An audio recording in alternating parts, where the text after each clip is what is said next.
আপনি কি জানেন এমন এক মন্দির আছে যেখানে মা কালীকে ভোগ হিসাবে দেয়া হয় মাছ আর মাংস, আর সেখানে প্রতিদিন জ্বালাতেই হয় অন্তত একটা চিতা।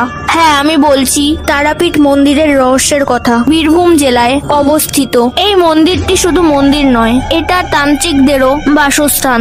বিশ্বাস করা হয় এখানকার মা তারা স্বয়ং জীবন্ত অবস্থায় বিরাজ করেন। প্রতিদিন মাকে ভোগ দেওয়া হয় মাছ মাংস, কারণ মা এখানে সাধারণ দেবী নন, তিনি তন্ত্র সাধনার দেবী। আর আশ্চর্য বিষয় হলো এই মন্দিরের পাশেই আছে একটা শ্মশান, সেখানে দিনে অন্তত একটা চিতা জ্বালানো বাধ্যতামূলক, কারণ সেই চিতার ছাই থেকে সংগ্রহ করা হয় ভস্য, যা প্রতিদিন রাতে মায়ের মূর্তিতে লাগানো হয় যেন মা চিরজীবিত থাকেন। যারা এখানে তন্ত্র সাধনা করে তারা বলেন রাত্রিবেলায় তারাপীঠের শ্মশানে ঘটে অদ্ভুত সব অলৌকিক ঘটনা, যেখানে মায়ের আশীর্বাদ পেতে নাকি মৃত্যুকেও ভয় পায় না কেউ। যদি তুমিও তারাপীঠ মায়ের ভক্ত হও তাহলে কমেন্টে জয় মা তারা লিখতে ভুলবে না।